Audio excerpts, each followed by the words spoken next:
Le bar des supporters sur Maritima. Bon vendredi à toutes et à tous avec hier soir la première partie de cette Ligue Europa, ses quarts de finale du côté du Portugal et une nouvelle défaite concédée par l'Olympique de Marseille 2-1 malgré ce but de Pierre-Emerick Aubameyang. Aujourd'hui l'équipe du BDS pour voir si l'espoir reste de mise pour le match retour. Bonsoir Jacques Bail. Bonsoir les gars. Bonsoir Steph Martins. Salut les amis. Steph, avec la première bonne nouvelle hier soir, c'était quand même de voir les supporters marseillais dans les tribunes, c'était mal engagé sur les dernières 48 heures. Ça, franchement, avant le match, ça nous a fait bien plaisir. Oui, ça fait plaisir. Après, voilà, le déplacement à la base était autorisé. Donc, les supporters marseillais, il y en a qui sont montés 48 heures à l'avance. Donc, voilà, c'est-à-dire que tu engages énormément de frais, avion, hôtel, tu poses des jours de congé pour pouvoir t'y rendre.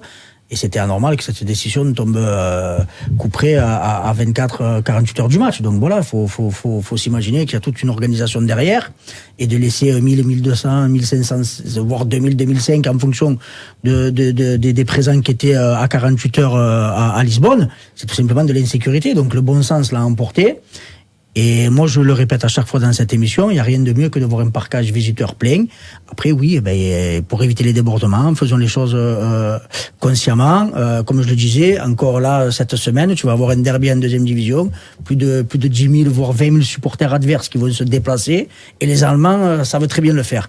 Donc, ça serait bien qu'on envoie quelques émissaires de chez nous, là-haut, qui prennent un peu les bonnes choses et qu'on essaye de le faire chez nous. Parce que c'est anormal, je me répète, de voir autant d'interdiction et de parquage vide en Ligue 1 chez nous. Allez, le match à présent avec cette défaite 2-1. Avant de voir en détail ce qui s'est passé, ce qui nous a plu, ce qui nous a déplu, on se posait la question, on se disait que l'enjeu principal, c'était de pas se saborder hier soir et de pas compromettre le match retour. Est-ce que c'est le cas aujourd'hui ? Oui, évidemment, on ne s'est pas sabordé. On a su mettre beaucoup d'intensité dans la dernière demi-heure. Le fait de revenir au score, c'est important, c'est même essentiel. Et tu t'aperçois que dans ce genre de compétition, avoir un Pierre-Emerick Aubameyang, c'est tout simplement indispensable. Mais par contre, le contenu n'y est pas. J'ai l'impression que les Olympiens, à certains moments de la partie, ont marché.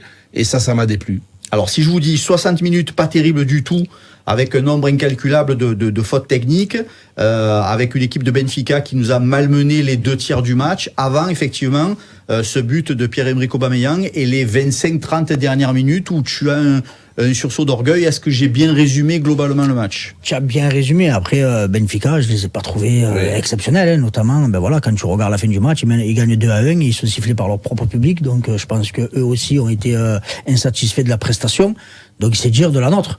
Donc moi, c'est ça qui me choque le plus. Voilà, hier on était là, comme tu dis, jusqu'à la 60-65e minute, on se faisait chier. On se regardait, on disait, mais comment c'est possible, quart de finale de Coupe d'Europe, et de voir cette prestation-là? Dans l'état d'esprit, on n'y était pas. Dans l'engagement, on n'y était pas. Dans la technique, on n'y était pas. Dans le talent, on n'y était pas. Voilà, donc au bout d'un moment, ça fait vraiment beaucoup de choses. Et heureusement que Benfica était vraiment loin d'être un cador, parce que sinon, c'est pas 2-1, c'est 3, 4, 5-1 qu'il y aurait eu. Moi, ce que je veux dire, les gars, c'est qu'aujourd'hui, on est en train de se satisfaire de dire, ouais, on a perdu 2-1. Tu te rends compte jusqu'où on en est? Alors, oui, il y a des blessés. Ça, il faut en être conscient. On est amputé de quand même de pas mal de joueurs importants. Par contre, la compo de départ, elle est pas mal, elle est intéressante, c'est une équipe équilibrée. Mais Marc, tu ne peux pas faire un match de Coupe d'Europe avec si peu de joueurs impliqués dans le match. C'est pas possible. C'est insupportable. Quand tu vois la prestation de Mumbagna hier soir, mais les gars, quand tu vois la prestation d'Amin Harit, qui a été dans les 25-30 derniers mètres complètement à l'envers de ce qu'il fallait faire, l'entrée de Iliman Ndiaye, c'est Kondogbia, Verretou, le moins bon, le moins mauvais, tous les coups de pied arrêtés ratés. Quand il est rentré, Soglo, on s'est presque régalé à la place de Quentin Merlin. J'invente rien, mais je me suis dit, mais Soglo, finalement, c'est pas si mal que ça. Donc, si tu veux arriver et penser, espérer faire quelque chose, c'est avec une équipe différente. Pour revenir justement sur la sortie de Quentin Merlin, il faudra quand même prévoir à un moment donné un exorciste dans le staff de l'Olympique de Marseille. Ce nombre incalculable de blessés, c'est pas possible. Il y a des choses paranormales qui se passent. Bon, là, après, Merlin, rien à voir avec le staff, la prépa. Bon, nous, on pensait le genou. Quand on voit sur les images, on pensait que c'était plus le genou. Bon, apparemment, c'est la cheville. Donc, grosse entorse. Je pense pas qu'on le reverra d'ici la fin de saison. Donc, un bon rétablissement à lui. Mais après, tout ce qui est blessure, nous, ce qu'on parle, c'est au niveau des blessures musculaires. C'est là où c'est anormal et que les joueurs se pètent semaine après semaine. Et les rechutes. Voilà, et notamment les rechutes. On en a parlé hier aussi dans le débrief. Et le diagnostic. Donc voilà, le staff médical a été complètement changé. On était sur un staff médical sur les trois dernières années qui était très très très compétent et performant. Là, sincèrement, on a de gros soucis de ce côté-là et il va falloir vraiment redresser la barre. Vous mettez ça plus sur le coup de staff médical moins performant que celui d'avant, ou du fait que la préparation, parce que celui-là d'argument aussi, on en a largement parlé, peut-être un peu trop, peut-être qu'on gave les gens à reparler de ça, hein. La préparation a été tronquée, Marcelino a fait n'importe quoi, Gattuso a voulu surjouer le truc peut-être en arrivant, il a peut-être surchauffé un peu certains organismes. Qu'est-ce que la vraie raison, c'est quoi?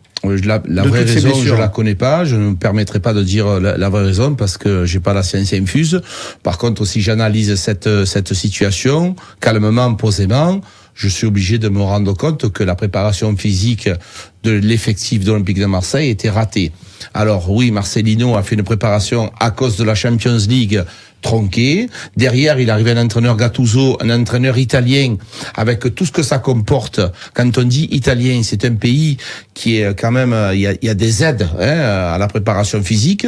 On sait tous que c'est un pays qui n'a pas la même façon de traiter au niveau médical que nous. Ou d'autoriser certains produits que nous n'avons pas. Et donc, on force sur les organismes. Et peut-être que les organismes, ils n'étaient pas prêts à subir autant de préjudices. Ça, j'en suis persuadé. C'est comme un fond d'eux. Derrière, il arrive un Jean-Louis Gasset qui est en train de s'affoler sur le médical et qui, lui, met les pieds sur les freins, qui est en train de ralentir et se dire attention, même à l'entraînement, je suis obligé de les préserver, de pas faire des entraînements trop physiques par peur qu'ils se fassent mal, parce que même en match, on est capable de se faire mal. Après, Marco, n'oublions pas quand je dis le diagnostic sur Murillo. Murillo, il a les adducteurs, donc on dit ouais, ça va passer, puis non, finalement, il faut l'opérer. Donc, on l'apprend par la sélection panaméenne. On va pas faire trop long, par contre, sur le cas des uns et des autres. On aura l'occasion dans la semaine de revenir effectivement sur cette question de blessure. Moi, pour que tu reviennes sur la préparation, je dis non, parce que quand Garcia va en finale de Coupe d'Europe, face à l'Atlético, tu as une tour préliminaire de Ligue des Champions à préparer aussi. Donc la prépa a été tronquée, mais tu n'avais pas le même effectif. Et l'effectif qui était sous Rudy Garcia à cette époque-là avait plus d'envie, avait plus d'abnégation et rentrait plus au charbon. Ça fait la différence aussi. C'est ce que surtout j'allais vous dire. On peut pas tout mettre sur le coup des blessures aussi nombreuses soient-elles. Les joueurs qui sont sur le terrain, ils ont les moyens de se montrer et de montrer qu'ils sont impliqués, qu'ils veulent disputer ce genre de match, quoi. Oui, on est obligé d'appeler ça moi, je les ai dans une catégorie, par exemple, Correa. Les joueurs mystères. Je vois pas ce que ce joueur fait à l'Olympique de Marseille. Tu rajoutes derrière Montbagna, qui hier soir nous a fait voir son peu de talent. Alors oui, il a pas de ballon, mais les contrôles qu'il a fait, ils sont ratés. Il y a aussi derrière Aminaric, je te l'ai dit tout à l'heure, Iliman Ndiaye. Quentin Merlin, avant sa sortie, paradoxalement, c'est quand il est sorti que l'équipe était un petit peu mieux avec l'entrée de Soglo. Tu rajoutes à ça Luis Enrique et Samuel Gigot. Ça fait les gars, à un moment donné, parce que les gens vont te dire ouais, mais Luis Enrique n'était pas à sa place, mais il est pas bon à droite, il est pas bon à gauche, il est pas bon au milieu, il est pas bon derrière, il est bon nulle part. Donc il y a beaucoup de choses, beaucoup de questions à se poser. Et derrière, il y a quand même un Paul Lopez qui fait une saison moyennasse, qui est jamais décisif, hormis à Villarreal où il a fait une fin de match très intéressante. Bon, on va commencer par le commencement, les 60 premières minutes où on s'est fait malmener. Qu'est-ce qui vous a le plus déplu dans ces 60 premières minutes? Jaco énuméré effectivement les individualités qui étaient passées au travers. Qu'est-ce qui vous a pas fait plaisir dans ces 60 premières minutes? L'état d'esprit, tout simplement. Voilà, tu n'avais pas l'impression que les mecs jouaient un quart de finale aller de Coupe d'Europe. Je sais pas, qu'est-ce qu'il te faut de plus pour avoir l'envie, pour essayer de sortir du terrain avec le maillot trempé, mettre de l'envie, de l'engagement, toujours pareil, du bon engagement, comme c'est très bien le faire depuis le début de la saison, Leonardo Balerdi. Qu'est-ce qui t'empêche de leur monter dessus aux mecs? Et moi, c'est ça, et surtout, je me répète, il n'y avait pas un grand Benfica en face. Donc, on les a eu, les opportunités. Harit, à chaque fois, comme il vient de le dire Jacques, de nos 30 mètres jusqu'aux 30 mètres adverses, c'est très très bien. Ça fait les crochets qu'il faut, ça fait les décalages. Et dès que tu arrives, qu'il faut faire le dernier geste, il n'y a plus des gains. Donc, moi, c'est ça, je veux bien j'arrive pas à comprendre. Tu as, encore une fois, voilà, Luis Enrique, pareil. C'est des joueurs, si tu as un OM de qualité, je suis désolé, ils sont sur le banc de touche ou en réserve. Je parle pas d'arrêter, mais il y a trop de joueurs qui sont moyens chez nous et on nous les a vendus comme quoi ça allait être des futurs stars. Et en fait, aujourd'hui, c'est des flops. On joue arrêté, les gars. On joue arrêté 60 minutes. Si tu veux bouger les adversaires, il faut avoir des situations que tout le monde provoque. Essaie de faire des appels en profondeur, des appels en horizontalité, en verticalité. Quand le porteur du ballon va de l'avant, personne ne bouge, personne ne propose. Les gars, il faut à un moment donné regarder les images et se rendre compte de la médiocrité des 60 minutes. Moi, je veux bien qu'on ait des excuses de ces blessés, mais tout le reste, il y avait un petit Benfica hier soir. Un petit Benfica qui est sorti sous les sifflets. Et nous, on n'a pas su bousculer cette équipe. Je te dis, oui, il n'y a pas de talent. Mettez un peu d'intensité, les gars. Au moins un petit peu. Il y a un quart de finale de Coupe d'Europe, Marco. On est comme ça, assis tranquille, en train de regarder ce qui peut arriver. Mais c'est pas possible. C'est inadmissible. Inadmissible. Allez, les Portugais qui menaient dans un premier temps 2-0, qui sont les fautifs d'ailleurs sur le premier et le deuxième but de Benfica? Tu as un moment, tu as Balerdi perd le ballon, et après tu as Gigot qui est très très mal positionné. Après, c'est clair que chaque fois que tu as un but, malheureusement, c'est suite à une erreur ou à un exploit de l'avant-centre. Et sur le deuxième, je l'ai plus en tête. Le centre à retrait. Le centre à retrait, voilà, pareil, ça suit pas à la perte de balle. Et tu payes cash. De toute façon, moi, là, ce qu'on a ressenti hier, c'est qu'à chaque fois qu'ils ont voulu accélérer, ils t'ont pris un contre. Donc je pense qu'ils avaient des consignes. À chaque fois qu'ils ont voulu accélérer, ils t'ont fait mal. Et ça a fait mouche. Donc il va falloir aussi, j'ai l'impression que notre milieu est très très très désorganisé. Quand on est en phase offensive, il y a des gars qui couvrent derrière. Et à la moindre perte de balle, sachant que devant on est loin d'être exceptionnel, tu trembles ou tu prends un but. Donc il va falloir rectifier cela. Et surtout, je me répète, dans l'état d'esprit, voilà, parce que là, j'ai vu Amin Harit faire des déclarations, Unai faire des déclarations. Le public, certes, on va mettre la pression comme il faut, mais on n'est pas sur la pelouse à finir les occasions. Si derrière, parce que tu vas avoir un stade qui risque d'être archi-comble, tu vas avoir une ambiance digne des grandes ambiances européennes, mais si sur la pelouse, il y a toujours le même rendu, ça fera pas des miracles. Hein. Donc au bout d'un moment, il faut que eux prennent leurs responsabilités, arrêter de se couvrir derrière. Oui, mais on va le faire. Il fallait déjà le faire au match aller, déjà, pour arriver au retour et être serein, et pas faire ce genre de prestations. Donc oui, j'ai confiance en eux, mais c'est à eux les premiers de faire le nécessaire sur la pelouse. Allez, 60 minutes donc où on s'est fait un peu bouger, où on n'a pas été terrible du tout, et ensuite la fin du match, le troisième tiers avec ce but d'Aubameyang. Qu'est-ce qui s'est passé dans cette dernière demi-heure qui a provoqué un autre match, on va dire? Unai. Et Unai est arrivé. Pourquoi on est sévère avec ce garçon? Ouais, j'allais te dire, c'est pas celui dont tu es le plus fervent supporter. Bien sûr, mais je suis pas supporter du tout, mais je suis supporter du Unai d'hier soir. Parce que, Marco, moi, je comprends pas qu'on n'arrive pas à se mettre ça en tête. Quand tu as un garçon qui est moyen, tu sais qu'il est moyen, tu peux pas, on peut pas lui en vouloir. Unai, on connaît ses qualités. Tu as vu, quand tu suis le football mondial, que tu vois ce qu'il est capable de faire avec le Maroc, tu te dis, mais c'est pas le même. Là, hier soir, il nous a montré une seule accélération, il est capable de changer le cours d'un match. Par ses idées de jeu, par ses passes bien précises, par ses façons de couper les lignes. Un Unai en forme, ce n'est pas le même match. On dit la même chose d'Amin Harit. Hein. Bien sûr, parce qu'il a les capacités. Ce sont des joueurs talentueux. C'est pour ça, si tu es pas objectif, si tu dis, moi, c'est pas faire offense à Samuel Gigot, moi, Samuel Gigot, je sais de quoi il est capable. C'est un joueur qui, techniquement, est limité. C'est un bon soldat. Voilà, c'est un bon soldat, un bon gardien, pas de soucis. Il va jusqu'au bout. Bon gardien de la défense. Gardien du temple. Voilà, gardien du temple. On parle de ça. C'est un monsieur qui est là, qui donne tout sur le terrain, mais techniquement, dans les relances, c'est pas des joueurs techniques comme peuvent l'être Amin Harit et Azzedine Ounahi. Il faut appeler un chat un chat. Donc voilà, ce joueur-là, on a besoin de le voir à ce niveau-là. Pierre-Emerick Aubameyang, c'est quand même Monsieur Plus. Hein. On a envie de toujours plus. On a envie qu'il soit toujours au top du top, de la première seconde jusqu'à la fin du match. Par contre, quand on regarde les stats, il est monstrueux. C'est quand même assez exceptionnel, quoi. 10 matchs, 10 buts, meilleur buteur de la Ligue Europa encore cette année, meilleur buteur de l'histoire de la Ligue Europa. Voilà, le mec, il a pas besoin de 50 ballons pour la mettre au fond. La problématique, c'est que, ce que j'allais te dire. La problématique, c'est quand tu vois les ballons qu'il a, il est pas énormément alimenté. Donc oui, grosse saison de sa part, mais je me pose des fois la question avec un milieu style d'une équipe un peu plus relevée. Je pense que le mec il explose tout. Voilà, mais il faut mieux le servir. Il faut que nos milieux apportent aussi cet effet au niveau de l'attaque. C'est ce que je réclame notamment en ce moment, oui, à un Aminarit et tout, mais à un Kondogbia, à un Verretou, ces joueurs G international. Je dis G parce que pour moi ils ont surtout Verretou n'a pas le niveau international. Quand tu le fais venir avec cette statut-là, il doit être automatiquement plus décisif. Il n'y a pas beaucoup de passes décisives, pas beaucoup de buts. Et j'attends de ces joueurs-là ce déclic-là, ce déclenchement pour que l'Olympique de Marseille aille plus haut. Tu peux pas te reposer que sur un joueur, ce n'est pas possible.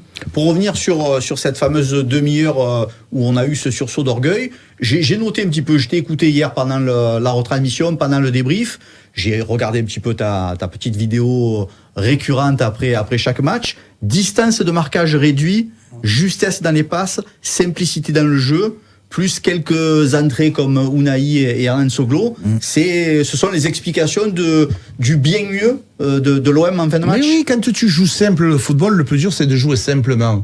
Combien de fois on joue en première intention? Je vais te la donner si tu as regardé ce match hier soir. Quand Luis Enrique en première intention, il reçoit le ballon sur le genou, qui veut donner la passe.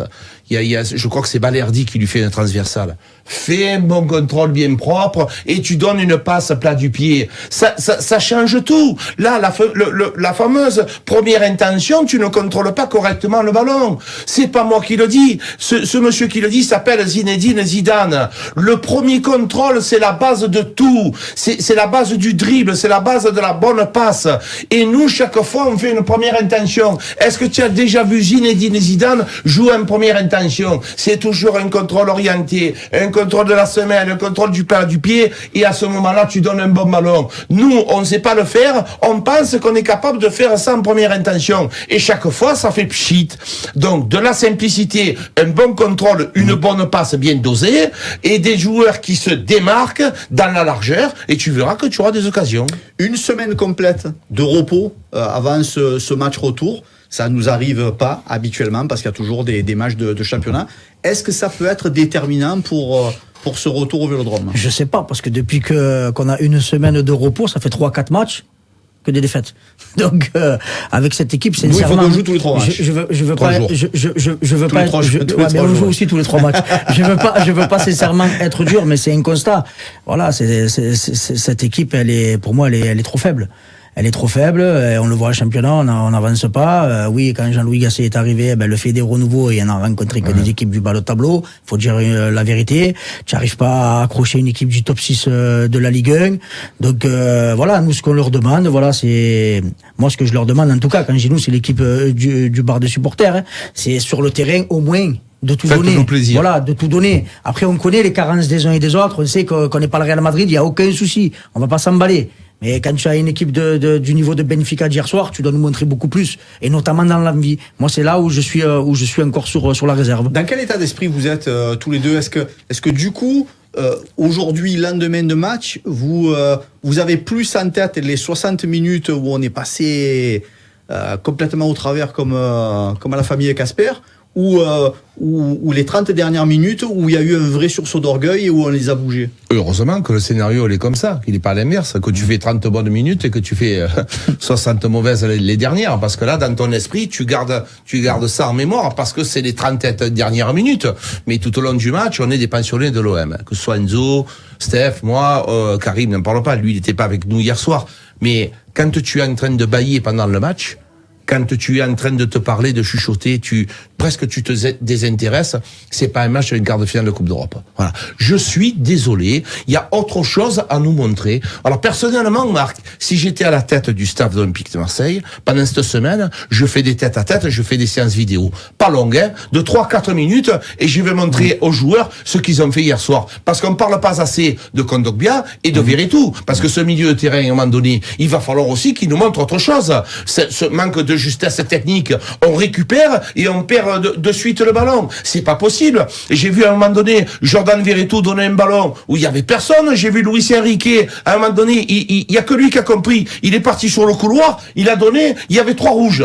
Mais c'est impressionnant. Donc il y a des situations qui me font peur. Et comme disait Jaco, hier soir, on imagine bien une ambiance de feu jeudi au Vélodrome, mais pour provoquer de la frénésie dans les tribunes, il faut de la frénésie sur la pelouse, et on a besoin de voir des joueurs qui s'ouvrent les veines pour passer en demi. Ben déjà la frénésie tu l'auras à l'entame du match, mais après oui c'est le match qui fait que, et s'ils sont un peu en deçà, ça poussera pour essayer de les faire aller de l'avant. Mais après comme je me répète, c'est eux qui sont sur le terrain. Donc aussi, c'est à eux aussi à faire en sorte d'emballer le match, de faire le nécessaire, de leur marcher dessus et surtout d'être efficace. Voilà. Et ce qui s'est passé hier, c'est malheureusement, dans les 2 zones de vérité, t'as failli. Et pour revenir sur le but d'Aubameyang, voilà pourquoi le couloir gauche qui a été changé, Soglo Unai, de la simplicité, une passe, de la verticalité. Tu te sers de la vitesse de ton attaquant et ça fait mouche. Le football, tu vois, comme on l'a dit, des fois c'est tout simple. Bien sûr. Et on sera content de voir les supporters portugais au Vélodrome jeudi, comme on a été content. Ils sont les bienvenus. Et satisfaits de voir les nôtres du côté du Stadio de la Luz. C'est terminé pour ce soir. Merci les frérots. Merci les gars. Merci Jaco, merci Steph. Merci les amis. Pas de match ce week-end, ça veut dire que vos épouses respectives Tranquille. vont vous voir un peu plus que d'habitude. Ce soir, normalement, je vais voir Marignane Red Star. Ce soir, mais demain, ce week-end, normalement, tu peux rester avec madame. Je suis pas sûr que ça soit une bonne nouvelle pour elle. Donc, Au contraire, elle est contente quand il va regarder le ballon. Allez, vas-y. Normalement, on lui fait un bisou à Valérie, on lui fait un bisou. Merci à tous les deux en tout cas, merci à vous, belle fin de semaine, bon week-end, on se retrouve lundi pour une nouvelle semaine du BDS.